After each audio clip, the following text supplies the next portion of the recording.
The plates were scraped clean when I arrived. Laughter still lingered in the air, warm and careless. My parents' 30th anniversary, and I wasn't late by more than half an hour.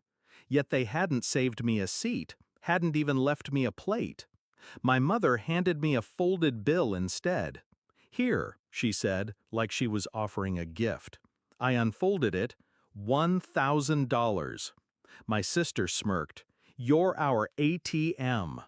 The table erupted in laughter. Forks against plates, wine glasses clinking. I stood there, their punchline, their pay stub in flesh and blood. I tore the bill in half, then into quarters. I let the pieces fall on the tablecloth like confetti. No one laughed after that. I walked out in silence. 3 months later, the bank called me. That's when everything turned. It hadn't always been this way.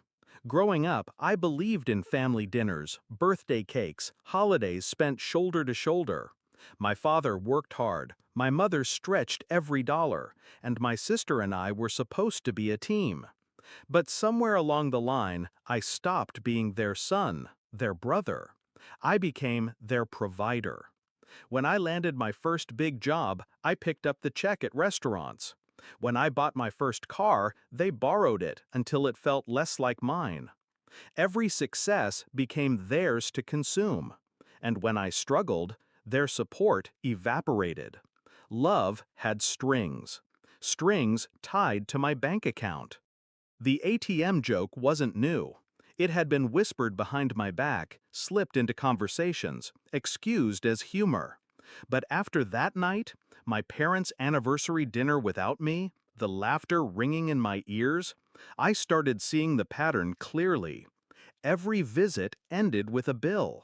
My sister's emergencies, my parents' deaths. None of it repaid, none of it acknowledged. I was a ledger, not a person. And then came the bank call. "Sir," the manager said, "we've noticed several attempts to access your account. Large withdrawals requested under your family's names."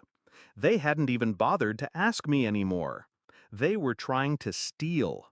That was the moment I stopped being their ATM. That was the moment I became their reckoning. I didn't confront them. Confrontation would only feed their narrative, that I was cruel for holding back what was theirs. Instead, I planned. Quietly, methodically. I met with the bank in person, froze joint accounts, removed their names from anything remotely tied to mine, flagged suspicious activity, so every attempt left a traceable mark. Then I went further. I combed through years of loans and gifts. I documented every transfer, every message asking for money, every signature they'd scribbled on temporary agreements. It wasn't petty bookkeeping, it was evidence. And when the time came, I was ready to cash in. It happened at my sister's birthday party, a grand event, funded, ironically, by the very money she thought she could siphon from me. The whole family gathered, clinking glasses, praising themselves for their unity. I arrived with a folder. No wrapped gift, no smile. When the candles were blown out and the lights dimmed, I stood and spoke. My voice didn't rise. It didn't need to. "For years," I said, "you've treated me like a wallet, not a person. You've taken without asking, demanded without shame. 3 months ago, you tried to empty my account behind my back." The room stilled. My sister laughed nervously. "He's joking." I opened the folder. Copies of bank requests, flagged fraud attempts, their signatures in black and white. Gasps rippled. Faces drained of color. "This," I said, "is what family theft looks like." My father slammed a fist on the table. "Where your blood?" I held his stare. Blood doesn't excuse betrayal. My mother reached for me, her voice breaking. "We needed help." "You had my help," I cut in, "and you spat on it. You mocked me. You made me a joke at my own parents' anniversary."